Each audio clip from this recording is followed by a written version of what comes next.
ونعوذ بالله من شرور أنفسنا ومن سيئات أعمالنا من يهد الله فلا مضل له ومن يضلل فلا هادي له ونشهد أن لا إله إلا الله وحده لا شريك له ونشهد أن سيدنا وسندنا وحبيبنا ومولانا محمدا عبد الله ورسوله أرسله بالحق بشيرا ونذيرا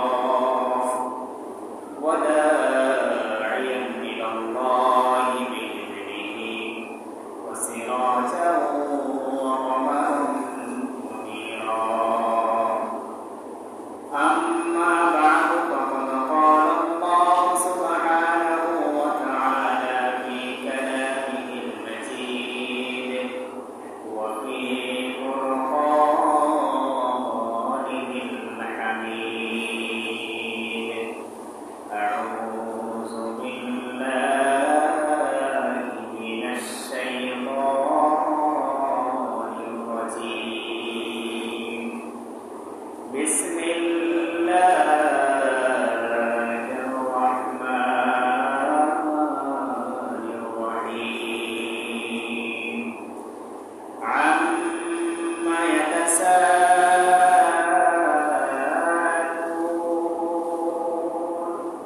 عن النبأ العظيم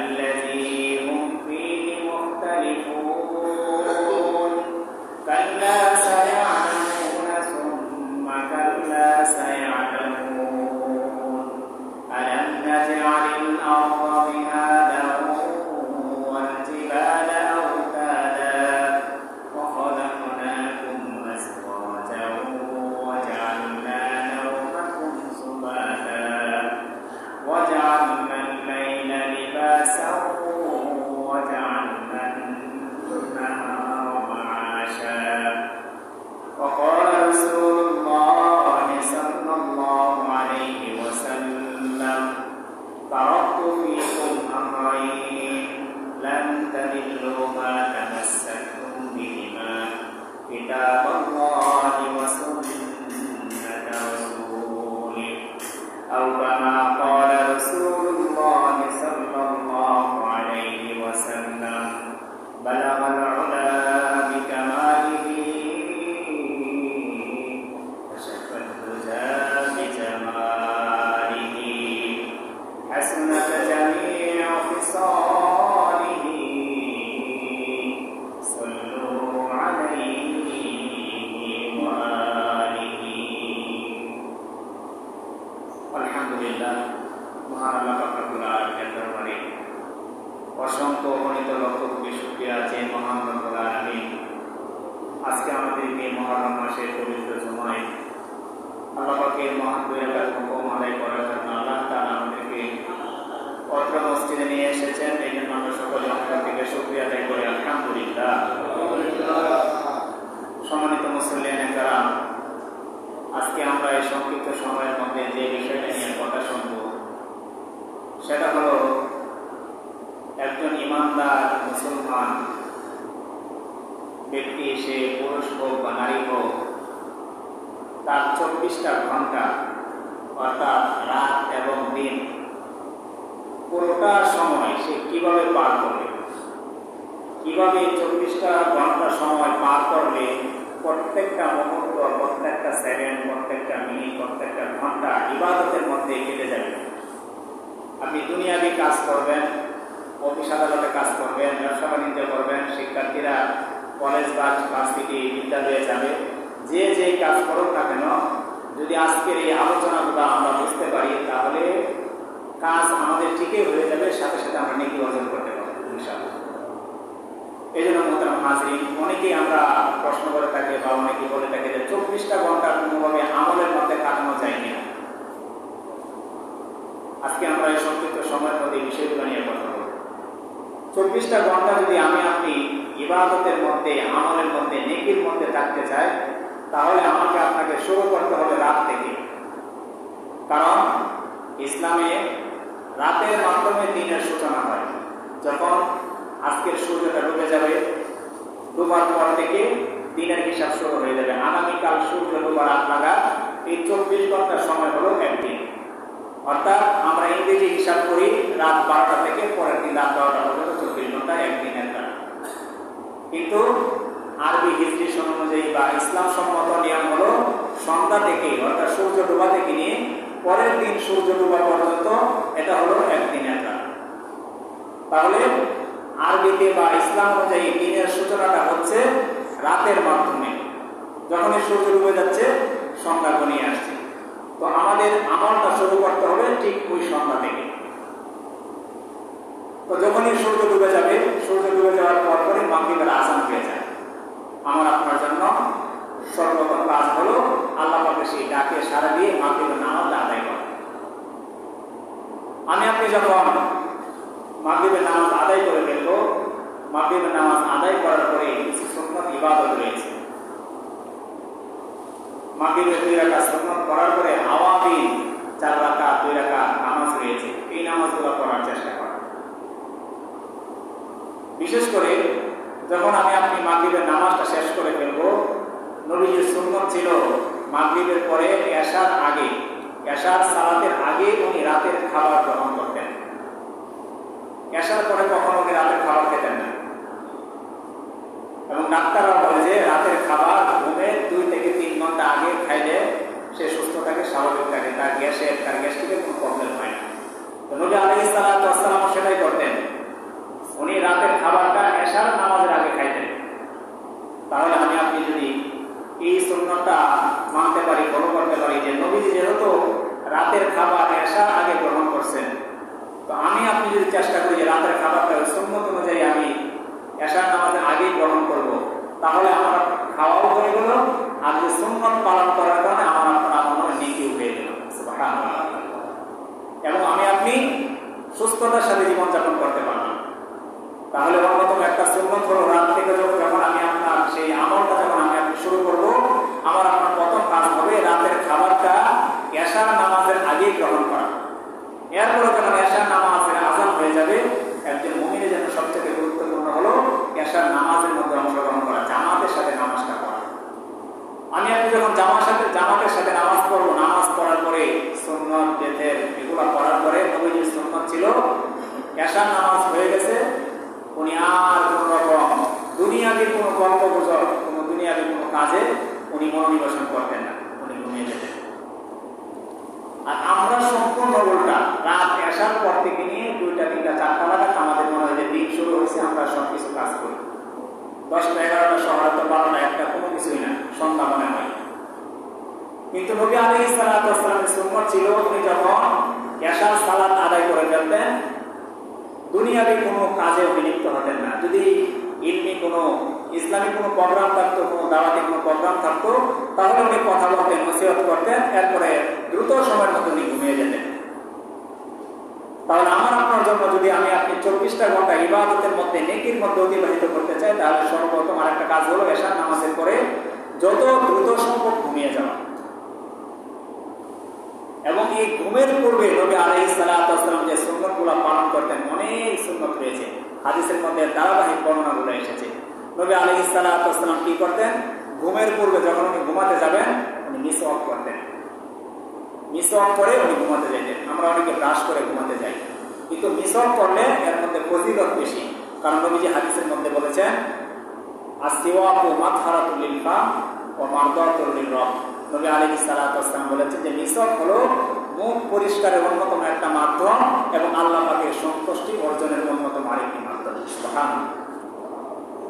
এবং মিসওয়াক করার মাধ্যমে যে সালাত বা যে নামাজটা আদায় করা হয়, মিসওয়াক ছাড়া নামাজের চাইতে 70 গুণ সওয়াব বেশি পাওয়া যায়। সুবহানাল্লাহ। এই সুন্নাত আমাদের মধ্যে নাই বললেই চলে। যারা একটু নামাজ পড়ি, আমরা দেখা যায় যে তাদের মধ্যে অনেকে মিসওয়াক করি না, আর যারা নামাজ পড়ে না তারা তো মিসওয়াকের প্রশ্নই আসে না। তাহলে ঘুমের পূর্বে নবীজির সুন্নাত ছিল, নবী যখন ঘুমাইতে যাইতেন উনি মিসওয়াক করতেন, ইস্তিনজা করতেন, প্রস্রাব পায়খানা প্রয়োজন হলে প্রস্রাব পায়খানা করতেন। এরপরে নবী আলাইহিস সালাতু ওয়াস সালাম ওযু করতেন। ঘুমের পূর্বে ওযু করা অন্যতম আরেকটা সুন্নাত।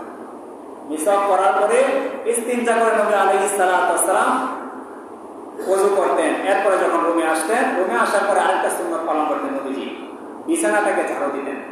আমরা অনেকেই দেখা যায় যে ডিউটি থেকে আসি বা কর্মস্থল থেকে আসি, এসে কি করি, বিছানা যেভাবে থাকে ওইভাবে শুয়ে পড়ি। কিন্তু নবী আলাইহিস সালাতু ওয়াস সালামের সুন্নাত ছিল উনি যখন রাতের বেলা ঘুমাতে যেতেন উনি বিছানাটাকে ঝাড়ু দিতেন। কারণ হাদিসের মধ্যে এসেছে, আমি আপনি যখন ঘরের মধ্যে না থাকি, বিছানাটা যখন বা ওই রুমটা যখন ফাঁকা থাকে, তখন অনেক সময় দুষ্ট জিনারা এসে এই বিছানার মধ্যে তারা অবস্থান করে। তো আপনি যখন কর্মস্থল থেকে আসলেন, কাজ থেকে আসলেন, বিছানা ঝাড়ু দিলেন না, আপনি বিছানায় শুয়ে পড়লেন, তো আপনার উপরে সেই বদ জিনের প্রভাব সে আপনার উপরে আসর করতে পারে। এই জন্য উনি সাহাবাদেরকে বলেছে, তোমরা যখন ঘুমাতে যাবে রাতের বেলা ঘুমের পুরো বিছানাটাকে তোমরা ঝাড়ু দিয়ে নিবা। ধারাবাহিক আলোচনাগুলো খেয়াল করেন, সন্ধ্যা থেকে যেহেতু আমাদের দিন শুরু হয়, একের পর এক আলোচনাগুলো আসবে। ঘুমের পূর্বে আমরা ওযু করবো, মিসওয়াক করবো, ইস্তিনজা করবো, আবার যখন শুইতে যাব বিছানাটাকে পরিষ্কার করে নেব। এরপরে নবী আলাইহিস সালাতু ওয়াস সালাম আরেকটি কাজ করতেন, ঘুমের পূর্বে সূরা মুলক তেলাওয়াত করতেন। তাবারাকাল্লাযী বিয়াদিহিল মুলক ওয়া হুয়া আলা কুল্লি শাইইন কাদির। এই সূরাটা নবী আলাইহিস সালাতু ওয়াস সালাম তেলাওয়াত করতেন ঘুমের পূর্বে। এশার নামাজের পরে ঘুমের পূর্বে এই সূরাটা তেলাওয়াত করতেন। নবীজি বলেছেন, এই সূরা তেলাওয়াত করলে কি হবে? জাবের রাদিয়াল্লাহু তাআলা বর্ণনা, নবী সাল্লাল্লাহু আলাইহি ওয়াসাল্লাম সূরা মুলক তেলাওয়াত না করে উনি কখনো ঘুমাতেন না। এই সাহাবী বলেছেন যে নবীজি এশার পরে ঘুমের পূর্বে সূরা মুলক তেলাওয়াত ছাড়া কোনো সময় উনি ঘুমাতেন না। আগে সূরা মুলক তেলাওয়াত করতেন। এখন আমরা যারা সূরা মুলক পারি না বা কোরআন পড়তে পারি না, তাদের জন্য আরো সহজ মাধ্যম আছে। মোবাইলের মধ্যে আপনি এশার পরে ঘুমের আগে বিছানায় শুইলেন, মোবাইলের মধ্যে সূরা মুলক আপনি ছেড়ে দিলেন, 3-4 মিনিটের মধ্যে আপনি শুনে আপনি ঘুমিয়ে গেলেন। কোরআন শরীফ পড়লে যেরকম সব, শুনলে যেরকম সব, পড়াইলে ওরকম সব, শোনাইলে ওরকম সব, নেকি আর নেকি।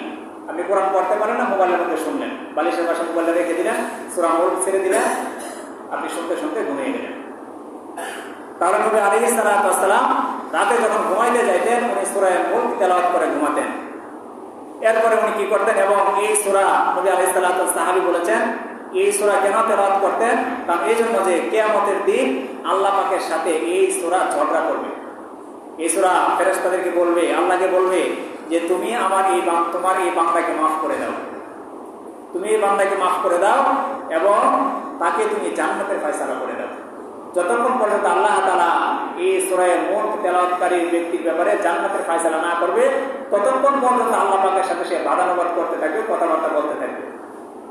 এমনকি হাদিসের মধ্যে এসেছে, নবী আলাইহিস সালাতু ওয়াস সালাম বলেছেন যে আযাবের ফেরেশতা যখন ওই ব্যক্তিকে পাকড়াও করতে আসবে, তখন ওই সূরা মুলক একটা যুবকের আকৃতি ধারণ করবে।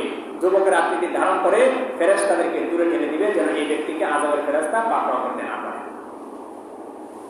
তাহলে মোতাবেক হাদিস এই সূরা মুলকের অনেক ফজিলত। আমি আপনি যখন ঘুমাতে যাব, ঘুমের পূর্বে অবশ্যই যারা পারি সূরা মুলক পড়ব, আর যারা পারি না সূরা মুলকের তেলাওয়াত মোবাইলের মধ্যে শুনবো। এরপরে ঘুমের পূর্বে নবীজির আরেকটা আমল ছিল, নবী আলাইহিস সালাতু ওয়াস সালাম 3 কুল করতেন। কুল আউযু বিরাব্বিন নাস, কুল আউযু বিরাব্বিল ফালাক, কুল হুয়াল্লাহু আহাদ। সূরা ইখলাস, সূরা ফালাক, সূরা নাস, এই 3টা সূরা পড়তেন। কারণ নবীজি হাদিসের মধ্যে বলেছে, মানুষ যখন ঘুমায় যায়, ঘুমানোর পরে শয়তান কি করে, মানুষের এই নাকের আগার মধ্যে এসে বসে তার ব্রেনটা বিভিন্ন জায়গায় নিতে থাকে।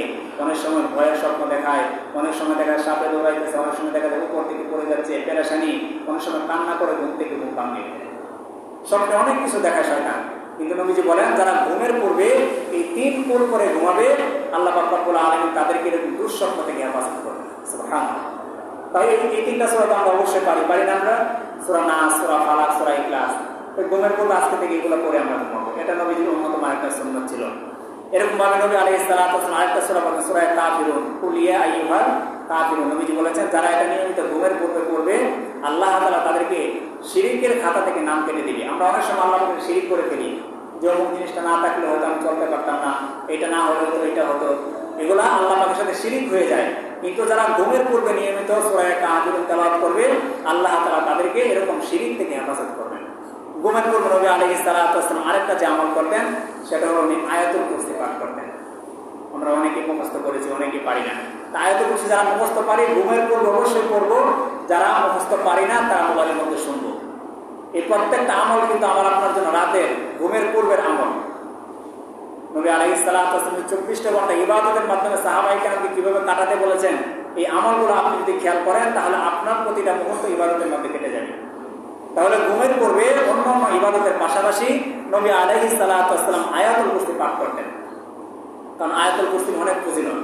এক হাদিসের মধ্যে এসেছে যারা আয়াতুল কুরসি পাঠ করে রাতের বেলা ঘুমাবে আল্লাহ তাআলা তার সমস্ত মালের হেফাজতের দায়িত্ব নিয়ে নেন। আবু হুরায়রা রাদিয়াল্লাহু তাআলা আনহুকে নবীজি কিছু মাল পাহারার দায়িত্ব দিয়েছেন। তো রাতের বেলা ওনার ঝিমানি আসতে উনি ঘুমায় গেলেন, তো চোর এসে চুরি করে নিয়ে গেল। শয়তান চোরের আকৃতি ধারণ করে চুরি করে নিয়ে গেল। শেষের দিন এই শয়তানকে আবু হুরায়রা রাদিয়াল্লাহু আনহু ধরে ফেলেছে। এখন তো আর ওনাকে ছাড়ে না। তো শয়তান বলতেছে যে ভাই আবু হুরায়রা, আমি কোনো দুনিয়াবি চোর না, দুনিয়ার কোনো মানুষ না, আমি হলাম ইবলিস, তুমি আমাকে ছেড়ে দাও। আবু হুরায়রা বললেন না, তোমাকে ছাড়বো না, নবীজির দরবারে নিয়ে যাবো তোমাকে। তুমি আমাকে ছেড়ে দাও, তোমাকে একটা আমল শিখাই দিই আমি। তো কি আমল? যে তুমি প্রতিদিন রাত্রে যদি ঘুমের পূর্বে আয়াতুল কুরসি পাঠ করে ঘুমাও তাহলে তোমার মাল আর কেউ চুরি করতে পারবে না। সুবহানাল্লাহ। তখন আবু হুরায়রা রাদিয়াল্লাহু তাআলা আনহু এই আমলটা শিখাই দিয়ে গেছে। নবীজির কাছে যখন আবু হুরায়রা রাদিয়াল্লাহু আনহু এই আমল বললেন, নবীজি বললেন যে হ্যাঁ, শয়তান ঠিকই বলেছে।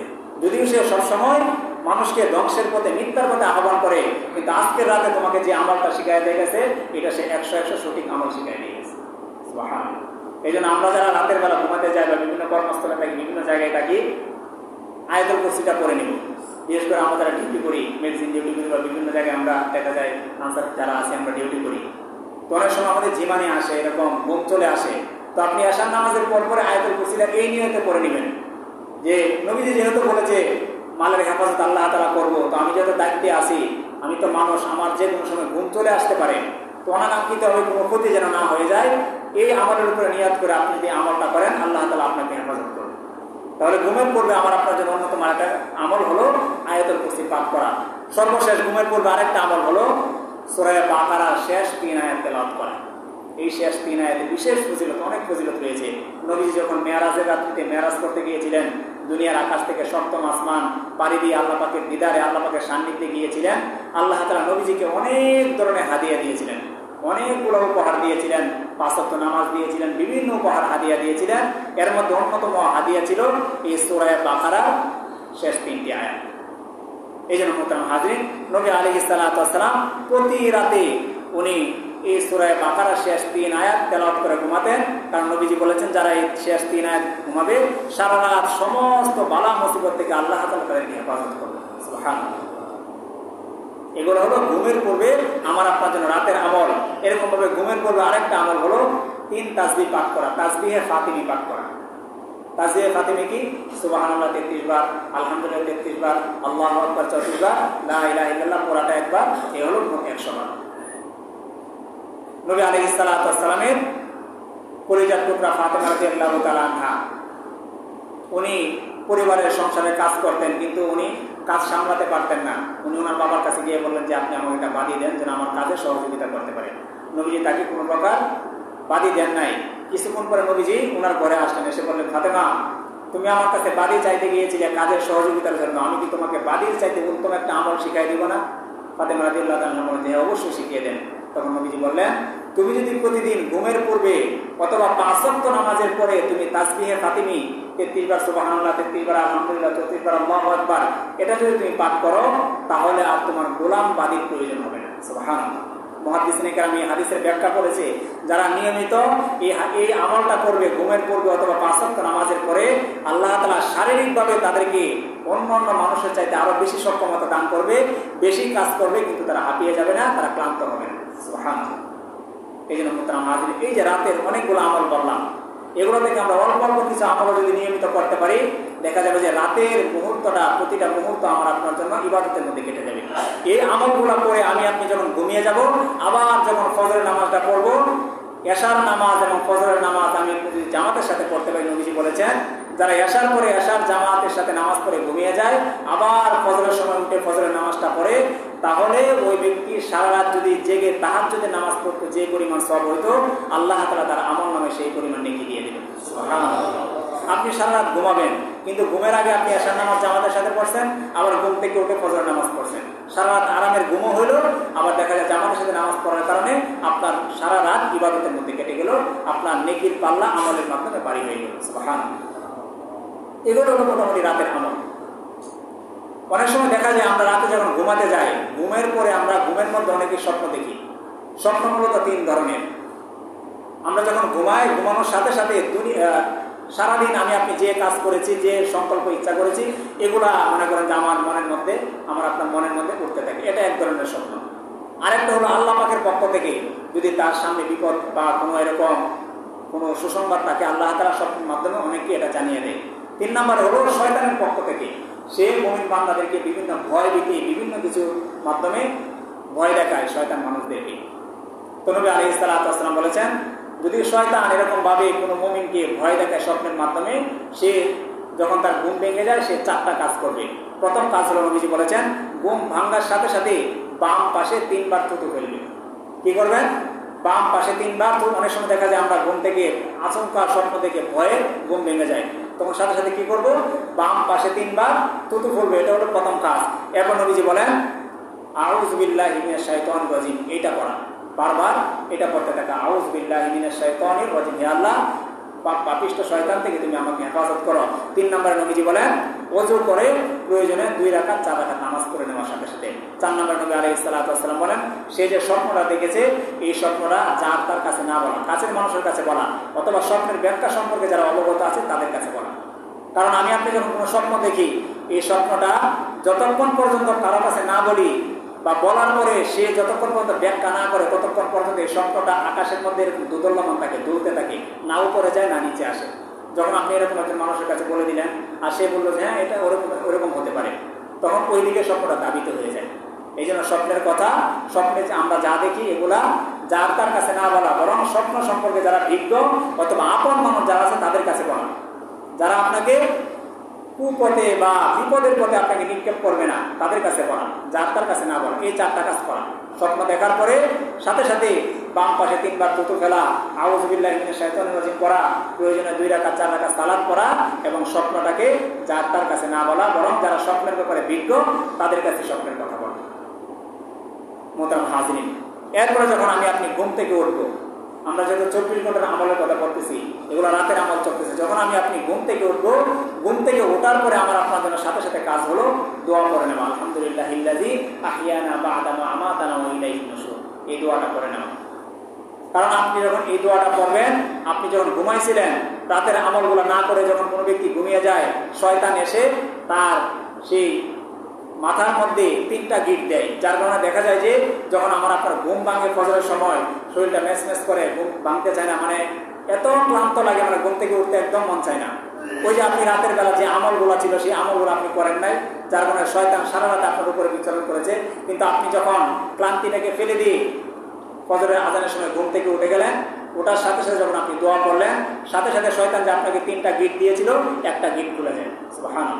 আবার যখন আপনি ঘুম থেকে উঠে গিয়ে দোয়া পরে আপনি পানি পান করলেন, ইস্তিনজা করলেন, আবার ওযু করলেন, ওযু করার সাথে সাথে নবীজি বলেন তার আরেকটা গিট খুলে যায়।